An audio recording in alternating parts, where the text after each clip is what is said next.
You know, there's a lot going on when you're playing Teamfight Tactics. You have to remember what composition you're going for, whether you should roll or level up, when the next carousel is coming, what items you're picking, and whether or not they should combine into the right items or the wrong items, and what items are placed on what units. There's so much you have to remember that sometimes it's easy to forget that, oh yeah, there's creep rounds. And guess what? These creep rounds are so important for you being able to win the game. Losing on a creep round is so devastating. Not only do you take damage from the PVE elements in the game, but you also risk not getting items which would help you beat the players, which is your ultimate goal in the first place. So in today's guide, we're going to go through how to beat each individual creep round, things to look out for, and things that you should be prepared for. If you're new to my channel, be sure to subscribe, like, comment, all the yada yada yadas, and if you have any questions for me or you just want to come hang out, check me out on my live stream. I stream Monday through Thursday in the afternoons Eastern time on twitch.tv/drybear. Now the creep rounds are split up throughout the game. Each one is a little bit different and requires a different strategy if you're going to overcome it. They are also really good tests of how far along your build is coming, because if you're falling behind and you're not leveling up or you're not building good synergies, the PvE rounds become increasingly more difficult. You'll start the game with the 3 beginning minion waves, and this is just a chance for you to get items. In 9.14, you will be getting items from these waves, it looks like on the PvE, which is fantastic. The first round will be 2 melee minions, then it'll go into 2 melee minions and a ranged minion, and the final of these 3 rounds on the PvE and in 9.14 will be 2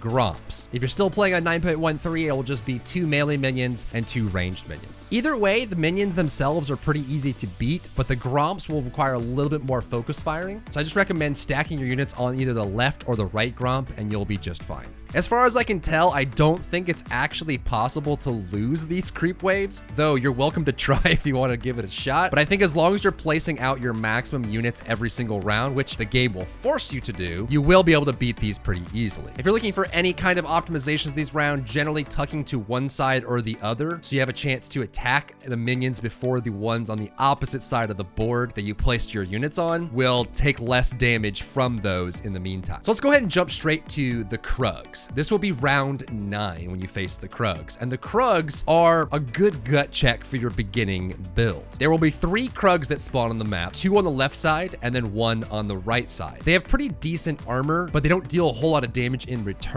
The challenge with Krugs mostly comes from their ability to heal each other. When one Krug dies, the other 2 Krugs will heal themselves to full. So if you don't have a red buff or a Morello's that's countering that healing, you're gonna want to focus fire each one down individually. The strategy I like using the most against the Krugs is what I call the capital I. What I'll do is I'll put my units at this time, which is usually around 5 units, on the far right side of the board. 2 tanks up front to tank the right side Krug, a ranged unit in the middle, and then 2 ranged units behind it. The reason this works for me is all 5 of your units will begin by attacking the first Krug. This Krug should die before any of your units come within range of dying themselves, and it will easily shift over to the next Krug. The reason I like putting them further back is because the unit that is in the bottom left corner of the capital I will wrap forward when the other Krugs come and create this almost nice blanket that covers your units and will force your units to attack the leftmost Krug that rotates from the left side. Again, you want to make sure that you are attacking each Krug individually and killing them before it switches over to the very last one. However, if you do have a red buff or a Morello's or anything that is reducing healing, it is useful to just kind of AoE them down or just try to cluster them together, because then the heal that comes out from a Krug dying will not fully heal any of the Krugs that are remaining. As a rule of thumb, if you have 3 or 4 tier 2 units going into this round, you should be just fine. That's plenty of firepower, and almost every combination of units you can think of will be able to take the Krugs out if you're at this point. If you have 1 to 3 2-star units, the silver units, you might be in a bit of trouble, and if you're at level 4 and you're at this point, I would recommend buying up to level 5 and putting out that extra 5th unit. It will make a big difference. You also want to focus on units that generally have good combat abilities, units that can stand in front and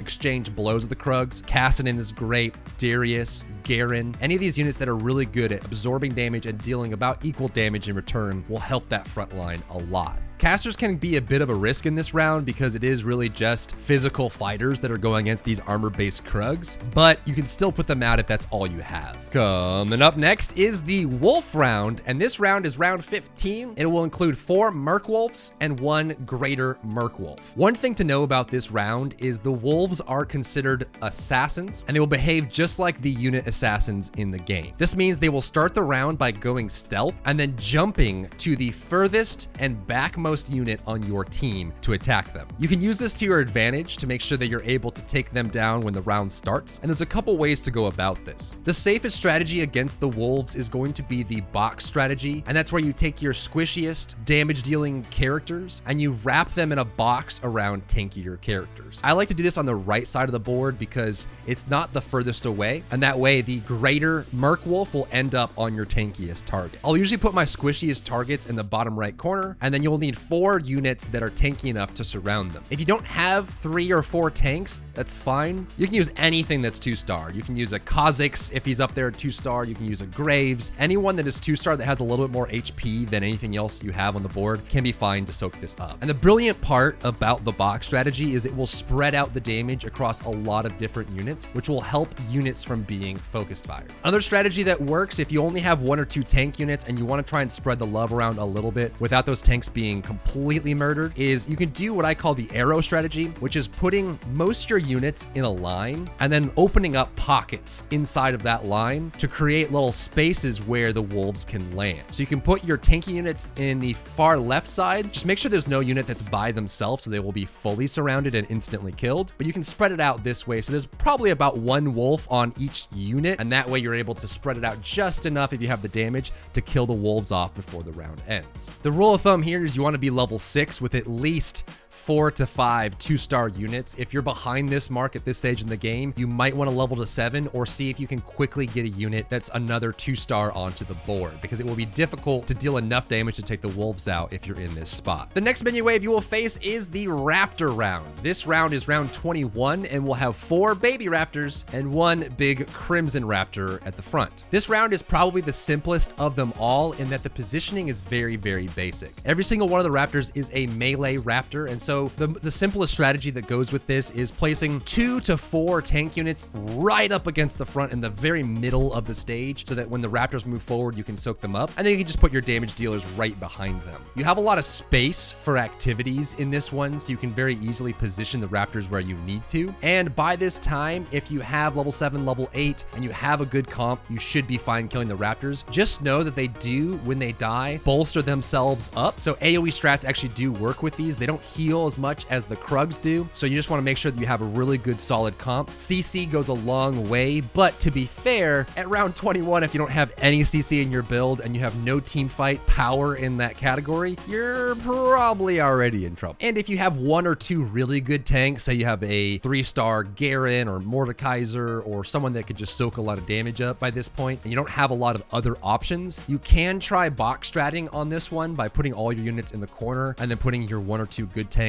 in the middle or just on the edge of the box. And this will force them to kind of kill the tanks first before they go to any damage dealers. But usually the 2-line basic military style fighting strat works just fine on the Raptors. And now we've graduated from the baby minions and we're going into the boss waves. The first boss wave you're going to face against is going to be the dragon. And there's a couple things to note about the dragon. The dragon does have natural magic resist. So if you have a sorcerer elementalist kind of combination, you may struggle a little bit on these waves because the damage they take from magic is lessened, though they have been patching this up and down over the last few patches. Additionally, the dragon does AoE damage like the Titanic Hydra and melee attack range. So you want to make sure that you're not clumping your units together so the dragon can kill them all at once. The name of the game here is to spread your units out as best that you can. The strategy that I like using on the dragon round is to put all my valuable units on the right side of the board and put them high up enough that they will actually move forward and wrap behind the dragon. Then I'll place my best tank units on the far left side of the board so that they will engage with the big tank first and not deal any damage to the units that are behind. If you have any assassins, make sure you don't put them all in one spot. Spread them out along the back row so they will all jump to different spots on the dragon. Again, you want to make sure that you get a